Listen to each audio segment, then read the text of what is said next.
À ce moment-là, plutôt d'abord une séance d'ostéopathie pour rééquilibrer le squelette et ensuite une visite chez le podologue pour rééquilibrer cette longueur de jambe. Les longueurs de jambes qui sont de type adaptative, là, on peut se passer complètement de la semelle. C'est passionnant, c'est-à-dire que les gens qui nous écoutent, qui nous regardent, peuvent se dire « Mais pourquoi je suis allé voir le dentiste? Pourquoi il m'a donné des anti-inflammatoires? J'ai envie d'essayer l'ostéopathe. » Vous avez le sentiment que sur 100% de douleurs dentaires, combien peuvent être soulagées grâce à l'intervention d'un ostéopathe? C'est difficile de quantifier, mais C'est une façon de remercier cette personne qui a accepté de témoigner. Est-ce que, voilà, vous l'avez déjà un peu répondu, est-ce qu'il y a d'autres choses que vous pouvez ajouter sur ces douleurs dentaires? Il faut savoir que on n'a pas que le nerf dentaire interne qui va être responsable de la sensibilité de la mâchoire. Vous savez, la médecine aujourd'hui est organisée, et à juste titre, sur la pathologie urgente. Voilà.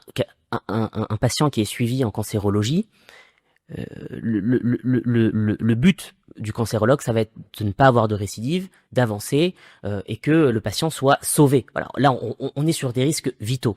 Nous, on va être dans le confort.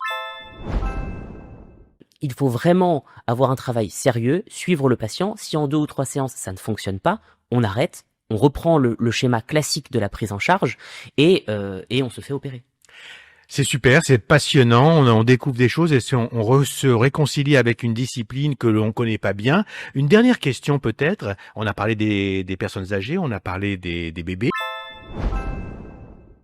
L'ostéopathie, c'est de l'anatomie, de l'anatomie, de l'anatomie. Voilà. On a tendance à dire pendant nos études que l'anatomie, il faut l'apprendre 10 fois, l'oublier 10 fois et la réapprendre. Et seulement après, on commence à la maîtriser correctement. Aujourd'hui, une prothèse, ça a une durée de vie de 10-15 ans, voilà, en fonction de comment on s'en sert. Donc, un patient qui va avoir une arthrose prématurée à l'âge de 50 ans, par exemple, on va lui demander de patienter encore 5 ans. Par la chiropraxie. Il faut savoir que déjà, les chiropracteurs et les ostéopathes ont des techniques en commun. Voilà. Le chiropracteur va surtout pratiquer des techniques de type thrust, des techniques articulaires qui vont craquer. Bon. Vous vous doutez bien que lorsqu'on commence à marcher avec une prothèse de hanche, on va boiter, il va y avoir une asymétrie dans la marche, et tout ça, ça va avoir des conséquences sur le genou, sur la cheville, sur la colonne lombaire, et donner des douleurs qui peuvent même apparaître. Bonjour, je m'appelle Thiamis Bourget et je voulais savoir quelle est la différence entre un kiné, un ostéopathe et un chiropracteur. Ça, c'est une bonne question, hein. Et puis, alors attention, il y a des rivalités, j'imagine, entre les trois. Oui, j'ai envie de dire malheureusement qu'il y a des rivalités.